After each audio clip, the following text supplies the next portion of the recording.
when they tap into that depression or and uh, it's just important to look at it.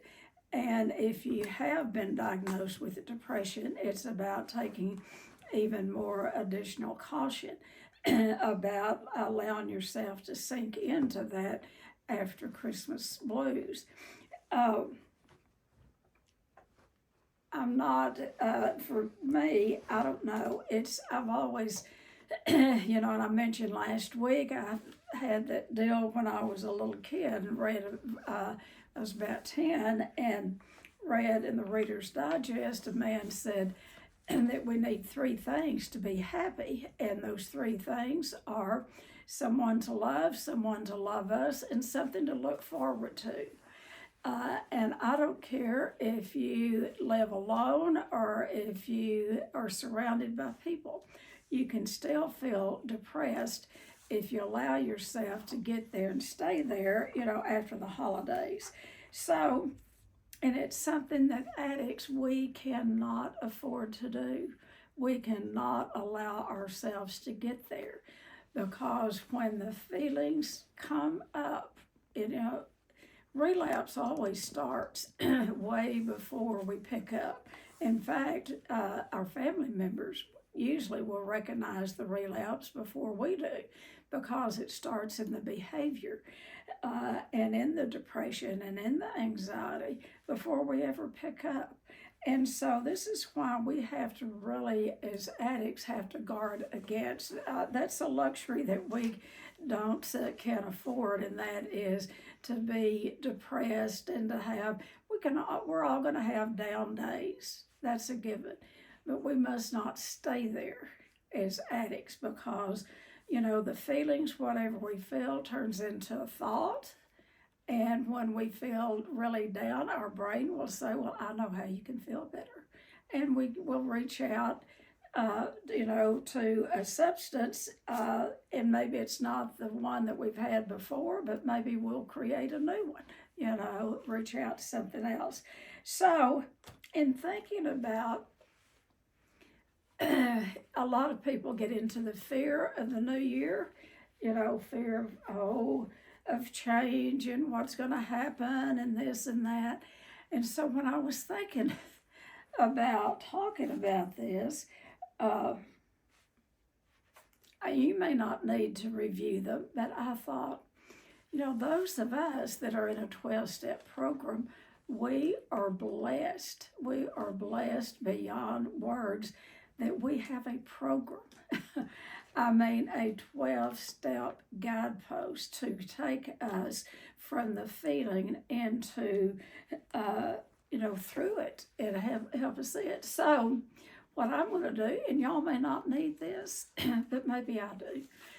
We usually teach what we need to learn or what we need to hear. So, what I'm going to talk about is how, if you're dealing with fear or any other feeling going into the new year, it is about, usually about change. And we need to ask ourselves, what is it inside of me that fears change? And what is creating that fear?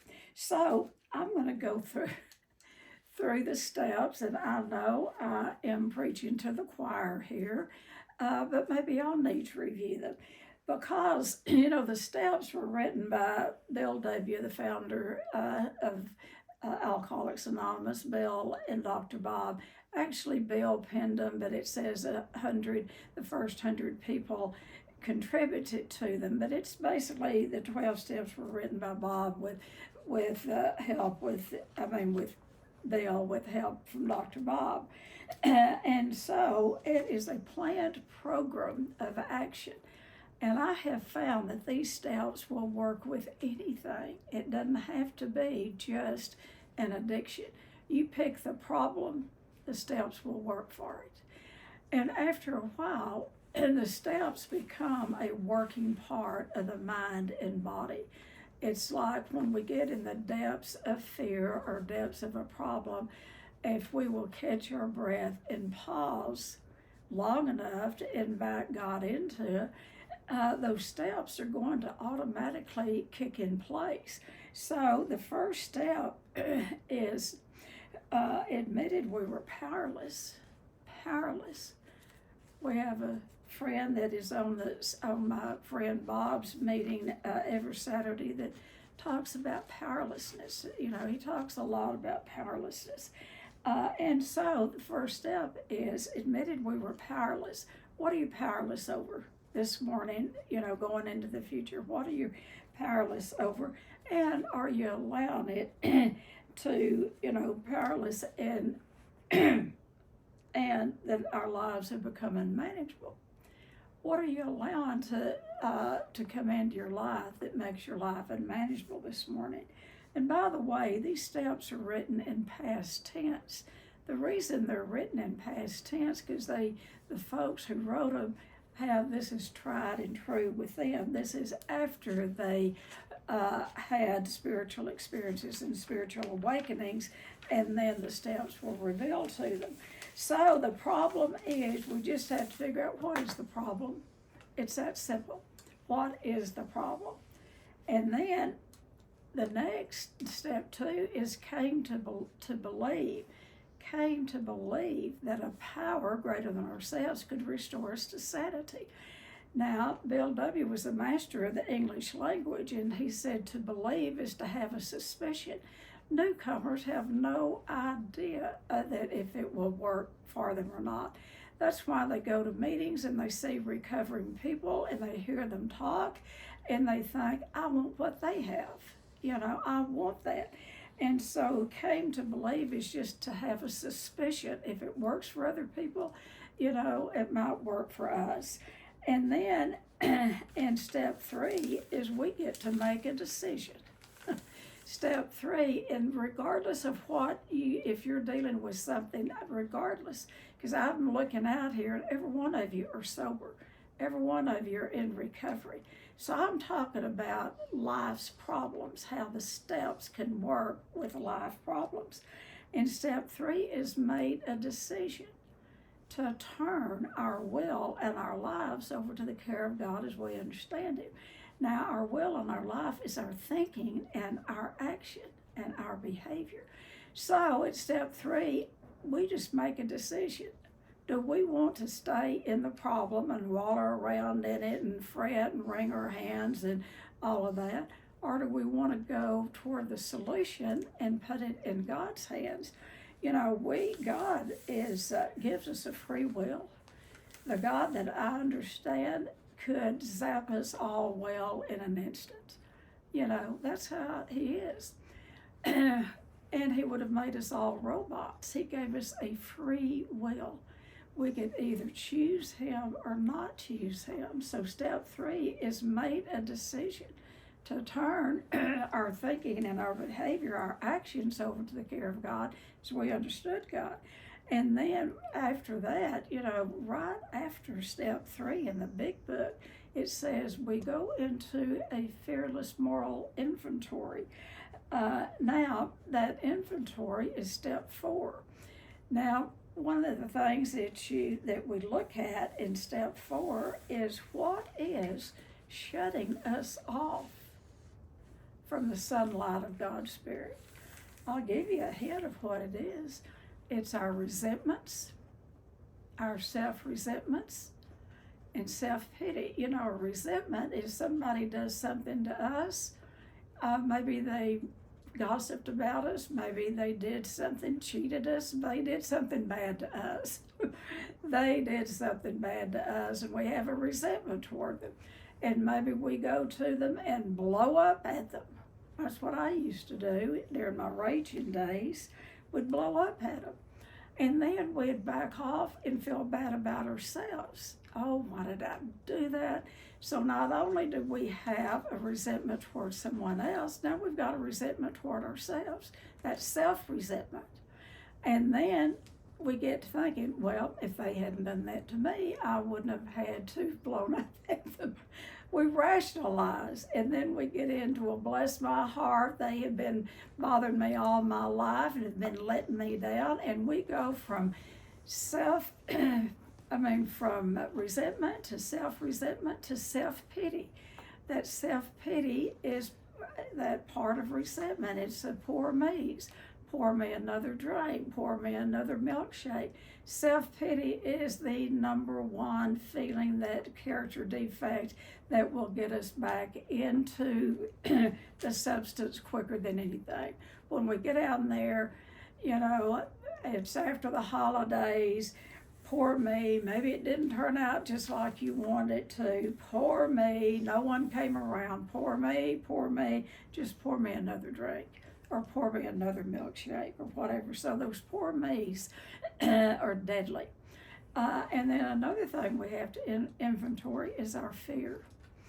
Fear is what we say around shades is false evidence appearing real. True fear is like the house is burning down, get out of the burning house. That's healthy fear. What I'm talking about is made up fear. We get, into fear of the future. Oh my God, what's going to happen? Or we get fear of the past, and that's guilt, Speaking of fire, there was a fire at our Burger King, big old fire. I'll never go there, so I'm not, mourning the loss, but I hate any loss. But, where there's danger, people get out. They get out of the burning house. That's what healthy fear is. Addicts, a lot of times, we dream up fear. We dream it up. Oh my God, what's going to happen? We're making some wonderful changes, just sort of tweaking some things at shades, and it's going to be wonderful. But, that fear can creep in, and, we have to talk about it and deal with it because recovery is in any area is about change and change again and change again. If you have a fear of change, you might want to resign from being, doing anything, because, our life is about change. As small as change in the weather. Cecile lives in a town where there is lots of snow. So she's used to that. So it's, down here in West Texas, if we have snow, that's a big change, and it upsets the apple cart for everybody. Everything is shut down. So anyway, fear is a character defect. We've got to see what is shutting us off from the sunlight of God's Spirit. And so another thing is not only fear, but it is, I just lost it. Okay. Resentment, self-resentment, fear, pain. And I'm not talking about physical pain here, I'm talking about emotional pain.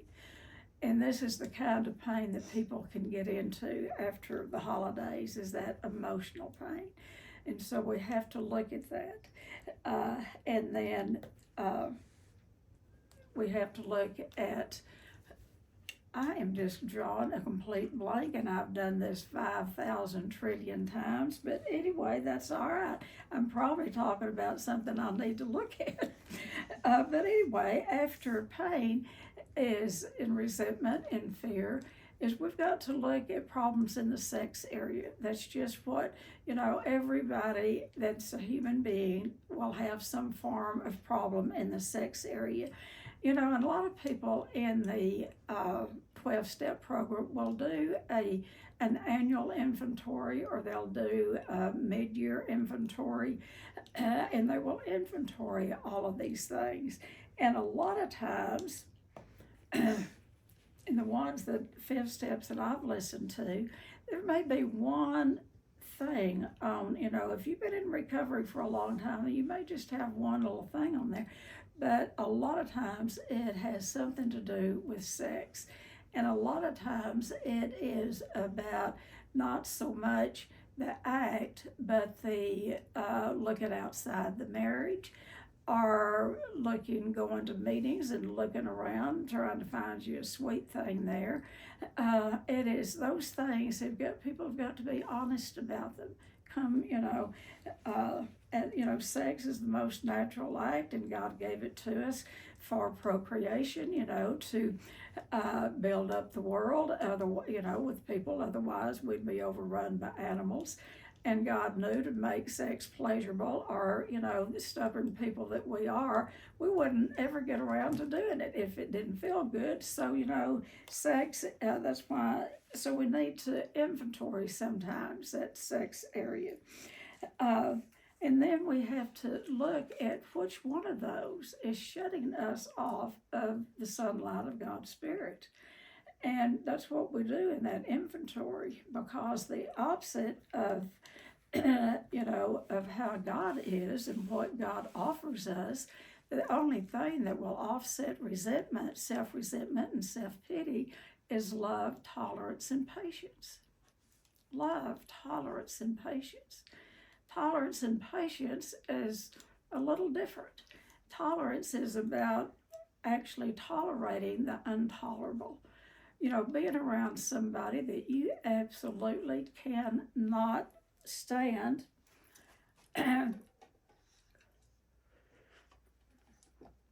But if you are willing to turn that over to God in an instant, you'll be amazed at how you will see something different in that person.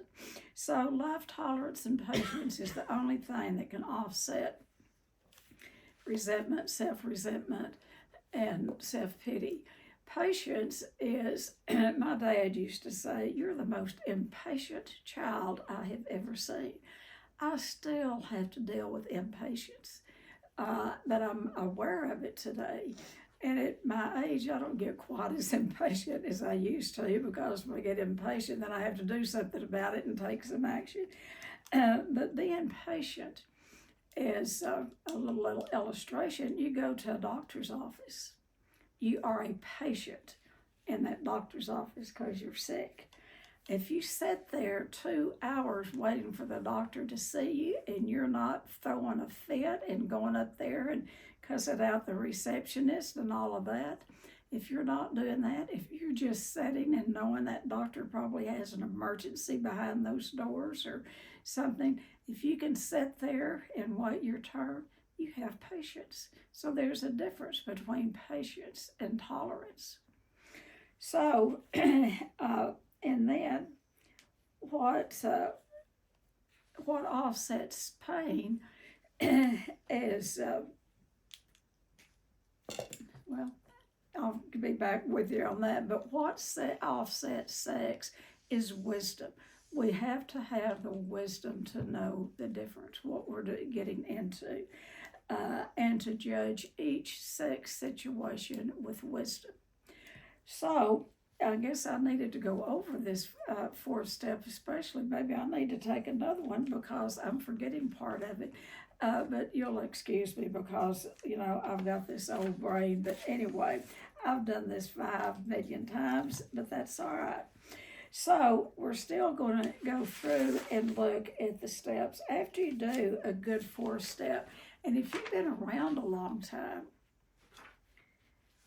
and you work with a sponsor, you're going to do this all the time, because one of those character defects will raise its ugly head because you're human.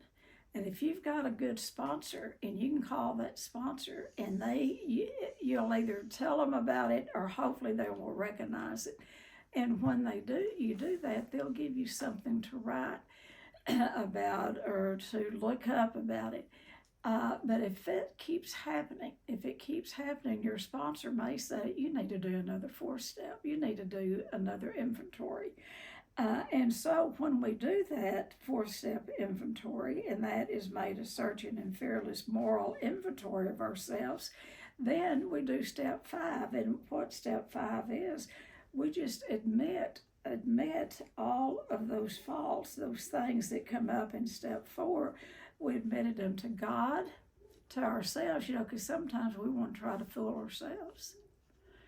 But we admit them to God, and then we admit them to ourselves, and then we admit them to another human being, the exact nature of our wrongs. Now, and I'm sure if y'all been around the program a long time, you'll hear this. There was a man in Odessa, Texas, when my mother was in AA that one year.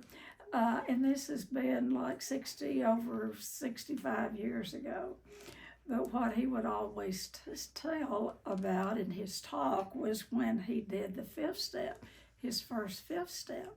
He said he had so much fear if he told someone how bad off he was and how an awful person he was, that no one would have anything to do with him.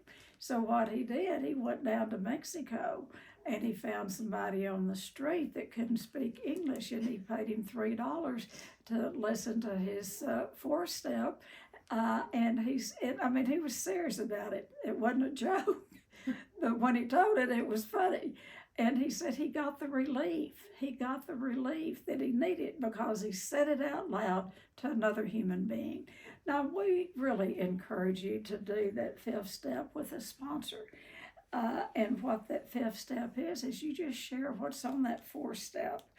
And when you hear someone's 5th step, that is the greatest compliment that you can be given in the program, is to have someone for them to want to share their deepest, darkest secrets with you.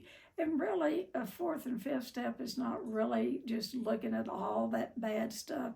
We need to get relief from it, but a good 4th step is really to see the good in ourselves. As addicts, a lot of times we just want to see that bad stuff. So a good sponsor will help you see, like any business, first of the year, they're all in there taking inventory. Now in today's time, everything's on a computer. Nothing's hand done as far as doing inventory. I used to work for Pennie's years ago, and I was the counter, and I had to count every piece of merchandise. That's all I did all day. The hardest part was the jewelry. And so we had to inventory by hand every piece of merchandise. Today it's quicker. But when you go to a sponsor and you talk with them, and it may be one thing on that 4th step, but when you take that inventory, you also look at the stock in trade. What's the good stock that you have that you can, look at and capitalize on? Because there's the good in the best of us, and there's a little bad in the worst. There's good and bad in all of us. But this is what a good inventory will do. Will help you see what you really need to look at in your life going forward. And then once you do that 5th step, what's going to be glaring to a sponsor is your character defects. You may not see them, but once you do that, those character defects are going to surface out of that 4th and 5th step. And like I said, you may not see them, but a good sponsor will. I know one of the ones that I did, I'd done lots of 4 steps. So when I came back from treatment for my eating disorder, I probably told my sponsor that I didn't need to do another 4th and 5th step because I had done so many of them. And she said, yes, but you've never done them sober with the food. It's different when you're sober doing an inventory. So she she suggested that I do another. We went through the steps. She had me to do another 4th step. And then we were going to an OA conference in Dallas. And she said, just hold on to it. And when we get there, at some point in the hotel, we'll be able to do the 5th step with you. And so I, did the 5th step. And then immediately that those characters. The sixth and seventh step is what we call the bang bang steps. They're kind of work together. But six, when you're doing that fifth step, your sponsor will help you see what your character defects are. And she had written one word down on her notepad that what she saw was my major character defect. And she turned it around and showed it to me. And it was procrastination. And I got so angry at her. Here, I'm a person that accomplishes so much. I work all the time, and I do this, and I do that, and I do something else. And she's saying that I'm a procrastinator. And what she said was, well, you put things off until the last minute, and you'll say that your best work comes at the last minute. And yes, you are a procrastinator. I got so mad at that woman, I jumped up and ran out of that hotel, and I walked around the block 2 or 3 times.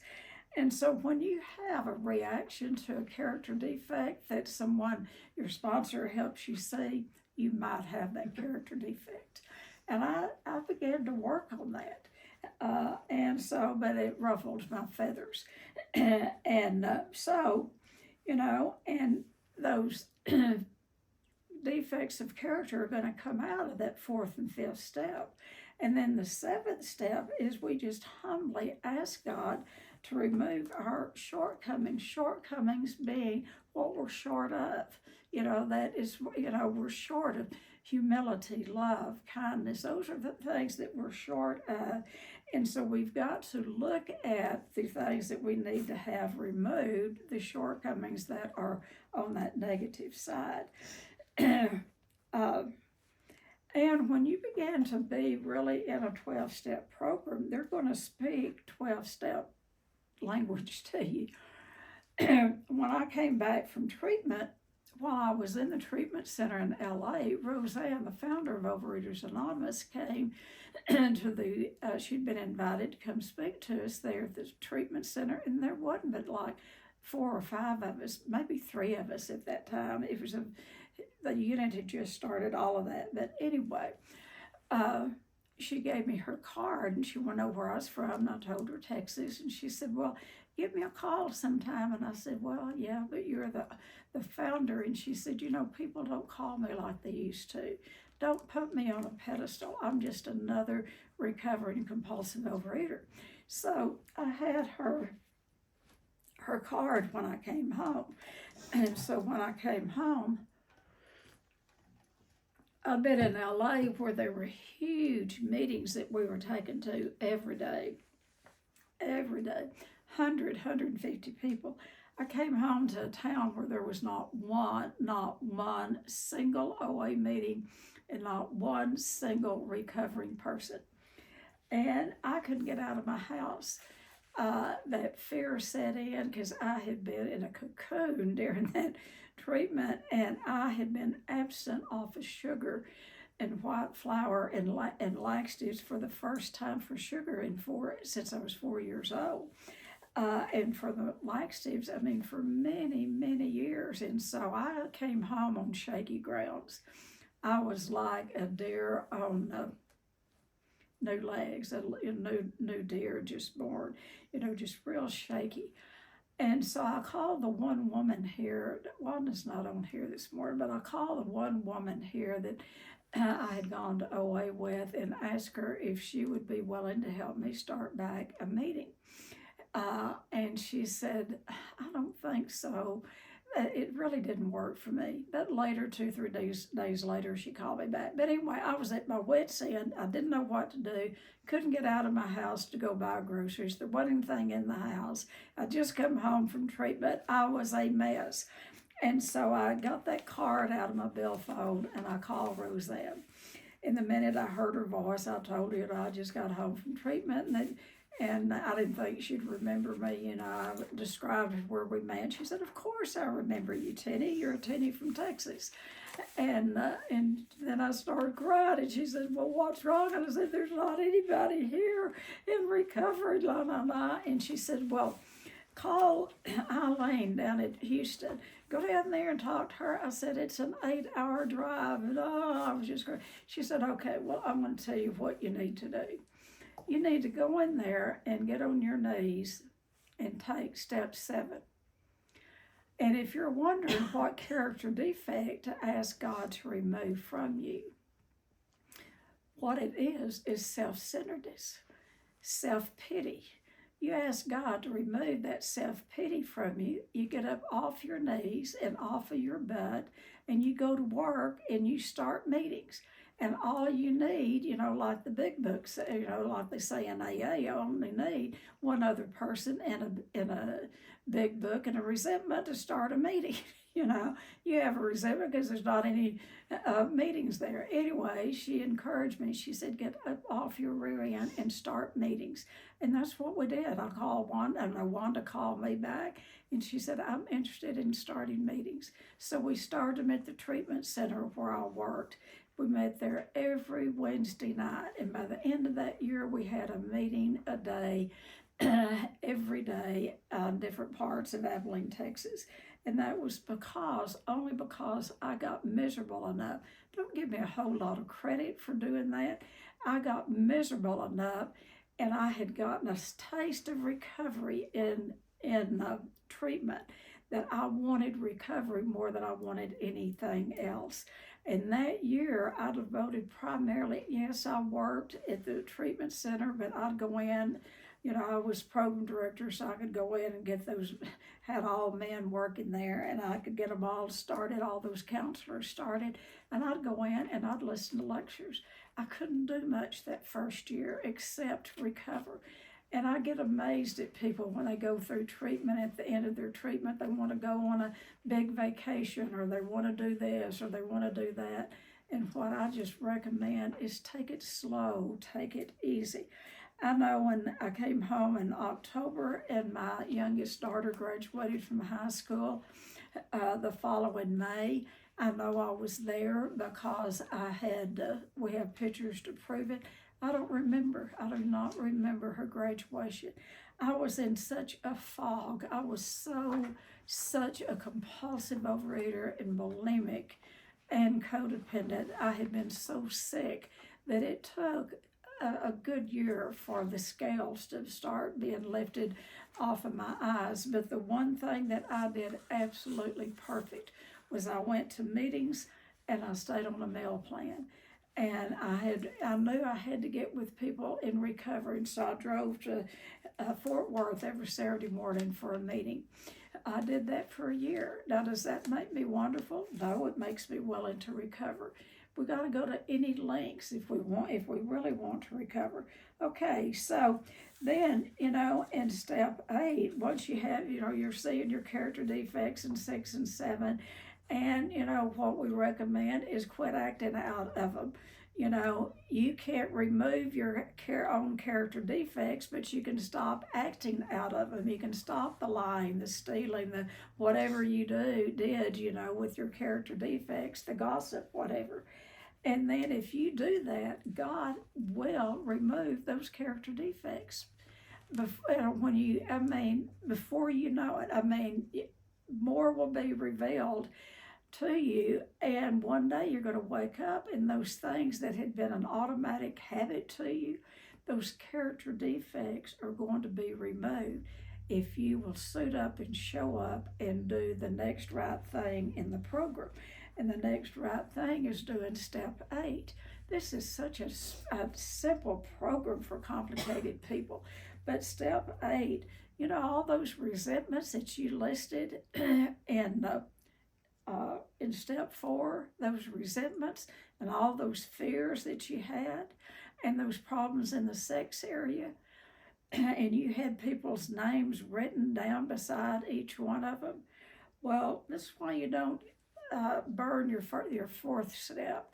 That's valuable information for you that when you've written a 4-step, and you don't, it's a tool that you're going to use through all 12 steps.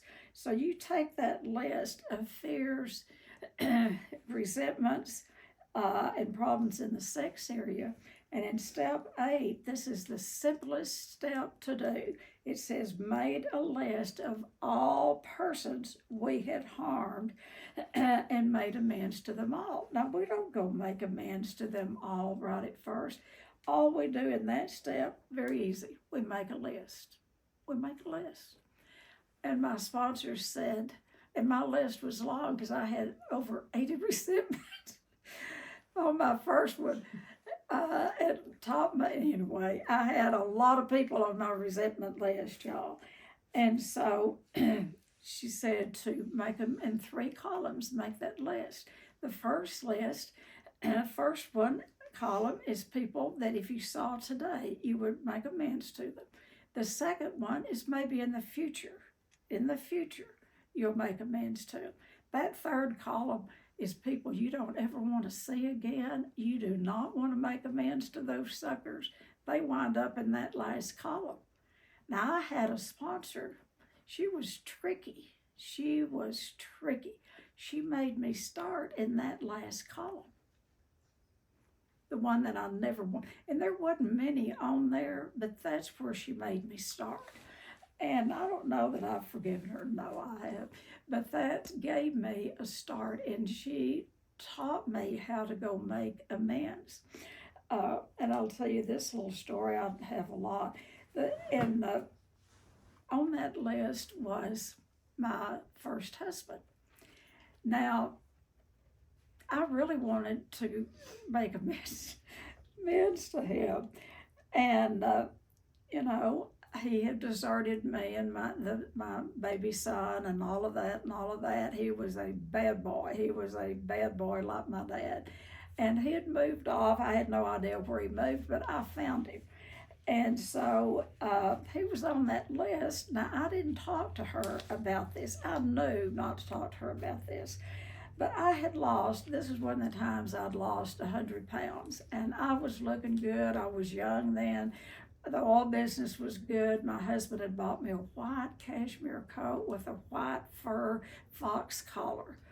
And he had bought me a brand new white Lincoln Continental. Alcoholics used to like those big old cars, Anyway, he bought it for me, but he was really buying it for himself. So anyway, I found this first husband in Oklahoma. And I had it all planned out that I was going to go up there and I was going to see him because the last time he'd seen me, I had weighed 100 pounds more. And I didn't have any amends to make to the man. I was a teenager when we got together. And what I wanted him to do was to see what he was missing. That's what I wanted, to see who you don't have today. My motive was not right. And so when I told my sponsor, she kept digging and digging, wondering why I wanted to go see that first husband. I finally admitted to her, and she said, okay, let's just leave that name right here in this list. And this is one of those, if wherever possible, if he ever shows up in your life again, you might say, I need to make amends for any harm I might have done to you. That's never happened. So anyway, when you do step 9, you do that with a sponsor. Don't go off on your own and do that. The sponsors that I've had me to do one at a time, and some of them to sit on. So number 10 then is my favorite step of all of them. It says, I love all the steps, but continue to take personal inventory, and when we were wrong, properly admitted it. Step 10 is what keeps us in recovery. And, it says, I'll do step 10 a little different. Step 10 says to take an inventory at night, see where you have done anything to harm another person, and then go and make amends immediately. And that is what we do in step 10. But also step 10 is when you have a problem.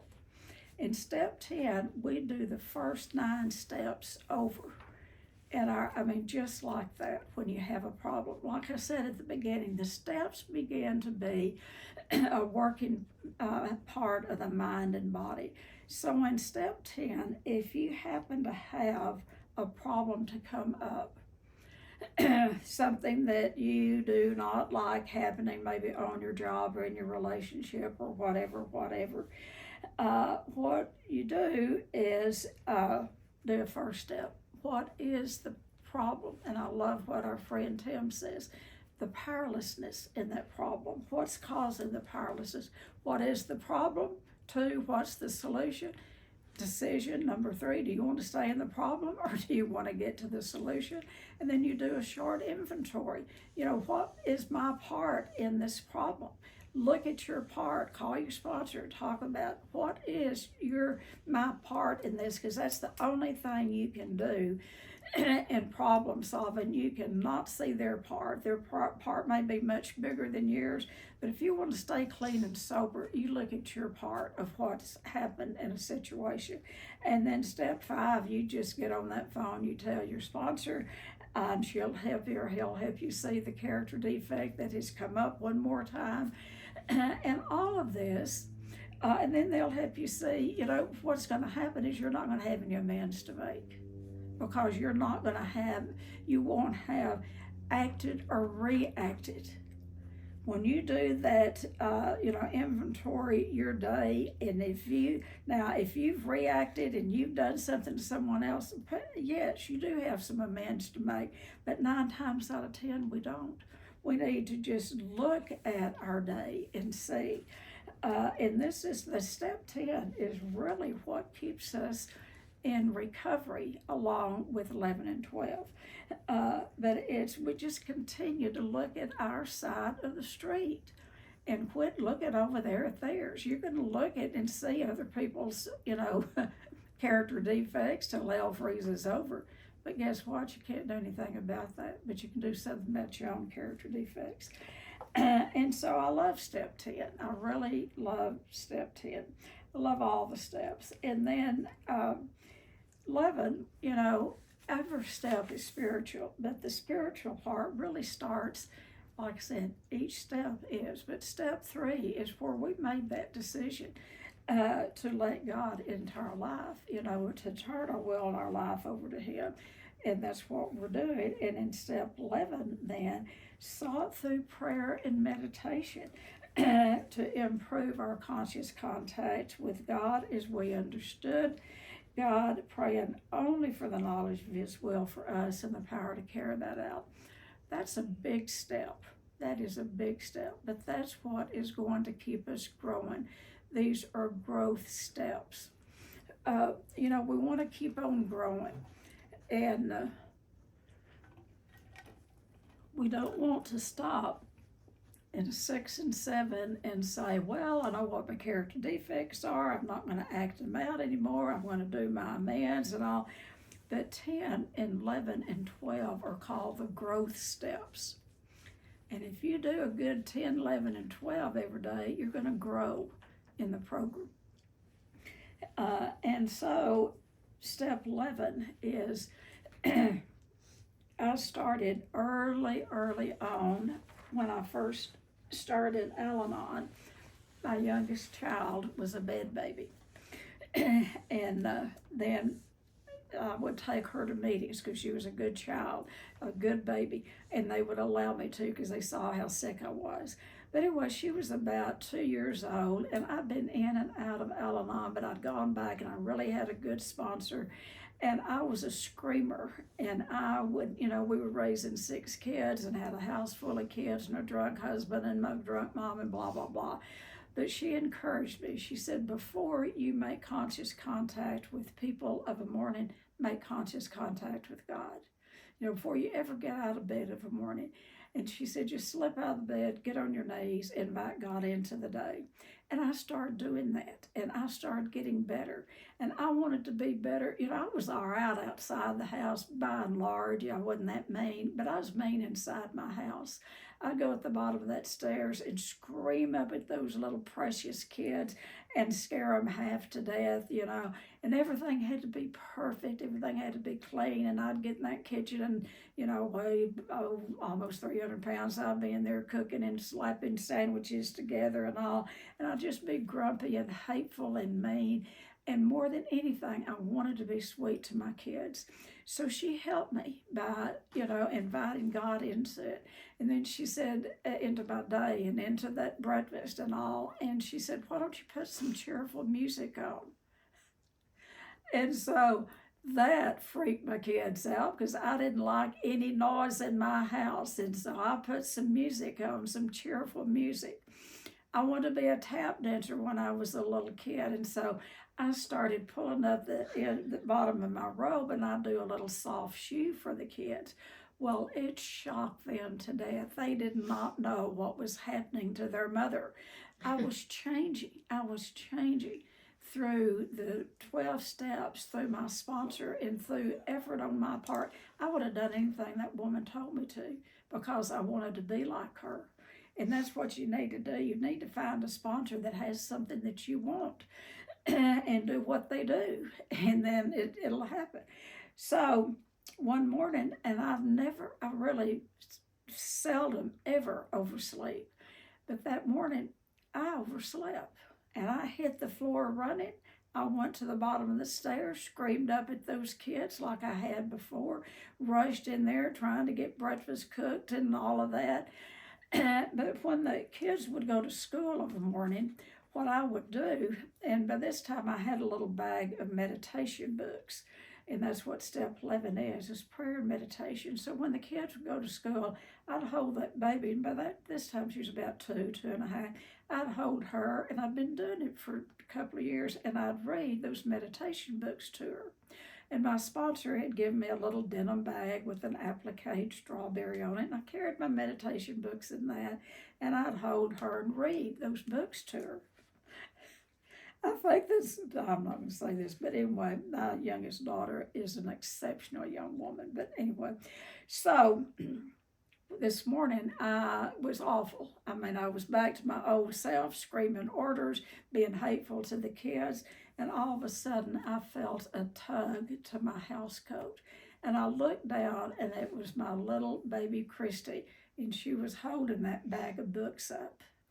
Now, she didn't know for sure what was in that bag of books and that bag with those books, but she just knew when her mother sat down and read what was in that bag and those books that I was a better person.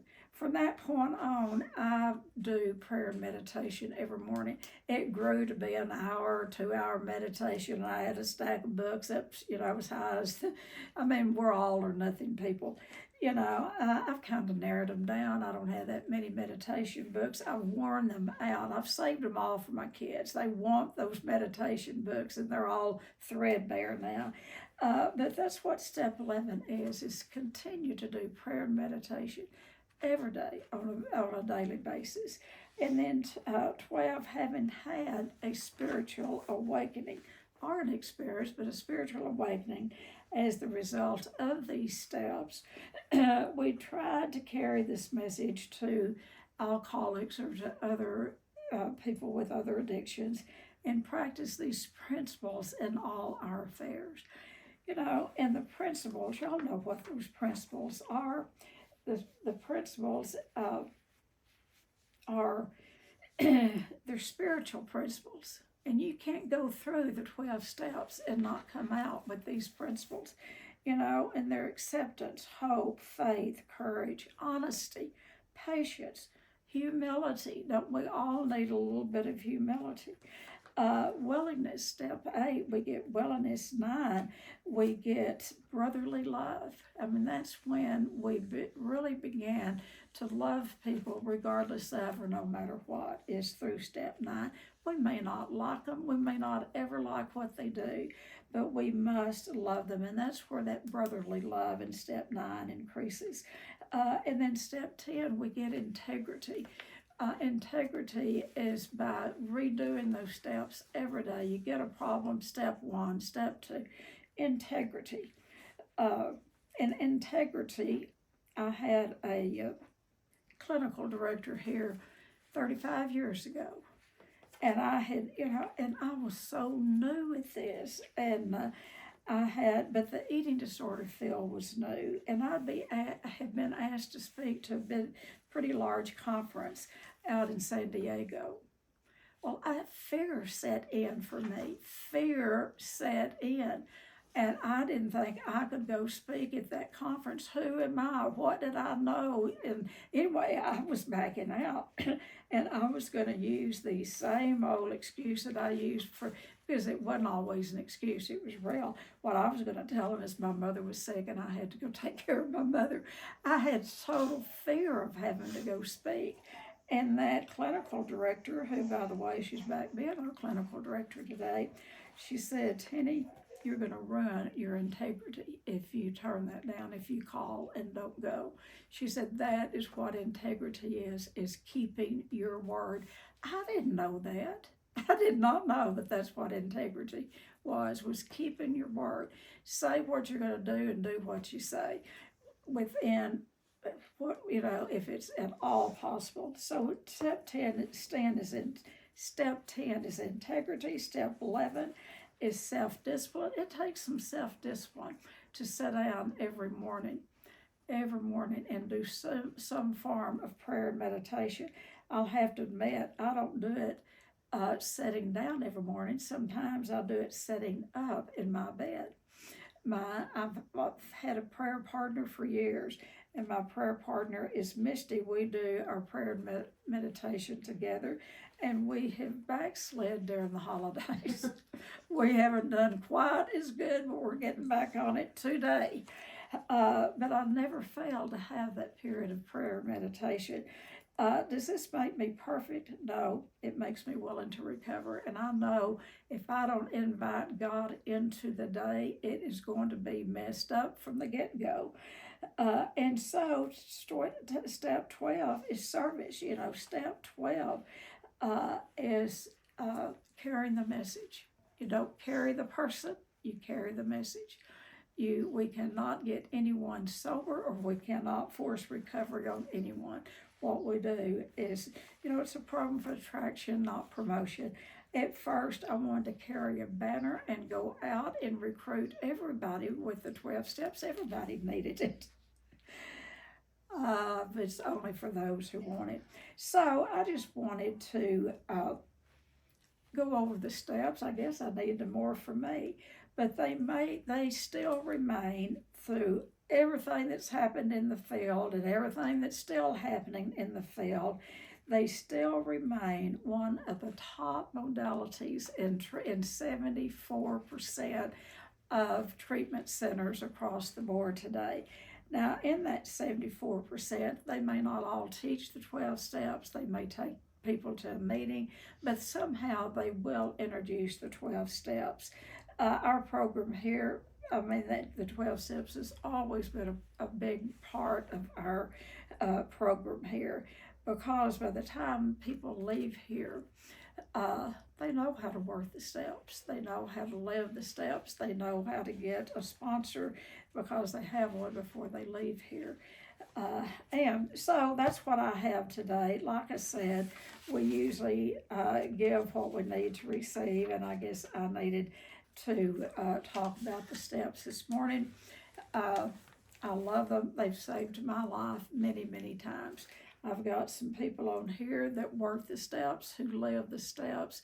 What do you have to say about the 12 steps and going into the new year, and the character defects that sometimes we carry into around with us? They're not always taken away.